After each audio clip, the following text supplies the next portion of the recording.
If you are a man who works in a professional services firm and you are thinking about asking for flexible working after your baby is born, let me tell you what happened to me so that you go in with your eyes open. I am a solicitor. I had been working at the same firm for 7 years, making my way toward partnership at the pace these things are supposed to move. Steadily, consistently, with annual reviews that describe me as on track, and a senior partner, a man I will call Richard, who had told me in November of the year before my son was born that the next partnership round in October was mine to lose. Those are the exact words he used. Mine to lose. I wrote them in the notes app on my phone immediately after the conversation because I had learned by that stage in my career to document things that might matter later. My partner and I found out she was pregnant in January. I told Richard in February.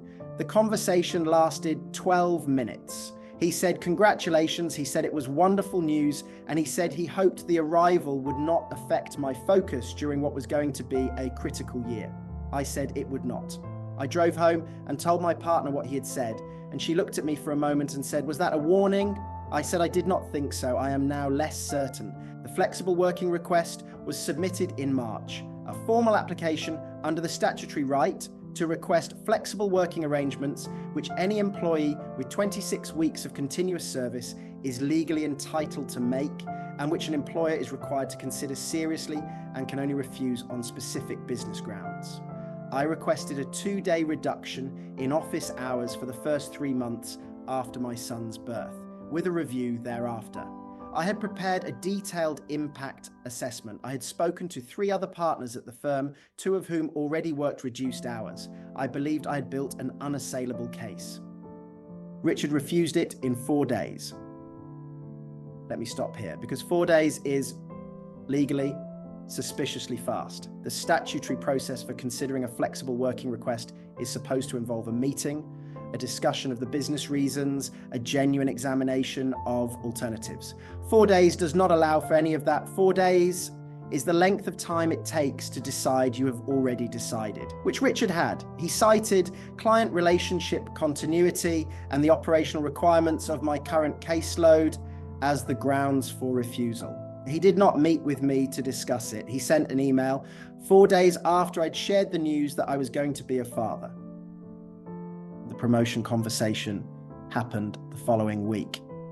Richard asked me to come to his office on a Thursday afternoon and told me in the careful language of someone who has been briefed by an employment lawyer that following a review of the partnership pipeline, the October round was going to be more competitive than anticipated and that he could not at this stage confirm my place in it. He said my contribution to the firm was valued. He said he hoped we could revisit the conversation in the new year. He said this was about the firm's needs and not a reflection on my ability. I asked him whether my flexible working request had any bearing on the decision. He said it had not. I went home and I told my partner what had happened, and she said, "Call a solicitor, not our firm, a different one." I called a solicitor named Helen the following morning, specialist employment lawyer, known in the field for a particular ability to build circumstantial cases from limited direct evidence. She asked me 3 questions: whether I had the November conversation documented, whether I had the flexible working refusal in writing, and whether I had any emails between the November conversation and the March request that touched on the partnership timeline. I had all 3. Helen reviewed everything over a weekend and called me on Monday. She said, "This is a paternity discrimination case." I said I thought that was for women. She said it was until the Equality Act 2010 extended protection to workers who are disadvantaged because of their association with a pregnant person or because of their own exercise of parental rights. She said the legal framework was less tested for men than for women, but that the principle was the same. She said the 4-day refusal was the key. She said nobody refuses a properly submitted flexible working request in 4 days unless they have already made a different decision, and the only decision that changed between November and March was the one you told him about in February. The employment tribunal claim was filed in May. flexible working discrimination, detriment related to the exercise of a protected right, and indirect sex discrimination on the basis that the firm's attitude to paternity flexibility was a policy that put men at a disadvantage relative to the firm's stated maternity provisions. The firm's legal team were confident. Richard gave a statement in which he described the refusal as routine, the partnership delay as operationally driven, and the timing as genuinely coincidental. Their barrister was polished, prepared, and clearly had done this before. What he had not done was read every email. In the disclosure bundle, the documents both sides are required to share before a tribunal, there was an email chain between Richard and the firm's managing partner dated the 6th of February. 3 days after I had told Richard about the pregnancy. The chain concerned the partnership round. Richard wrote, in the third message of that chain, I think we need to manage expectations around the October cohort given some changes in personal circumstances among candidates. Managing partner replied, agreed, let me know who needs a conversation. Richard replied, with my name. 3 days after I shared the news. The employment judge who received that email at the start of the hearing did something that Helen told me afterwards she had not seen in 14 years of employment law. She asked Richard's barrister, before the respondent had presented a single witness, whether, in light of the email dated the 6th of February, he wished to revise any aspect of his client's position. The barrister asked for a short adjournment. The adjournment lasted 40 minutes. When he came back, he said his client was prepared to accept the claim in full. Unexpected acquittal, that is the term. Not because I was acquitted of anything, I was the claimant, but the outcome was unexpected, delivered before trial in the particular way that matters when someone has decided that fighting is no longer worth the exposure.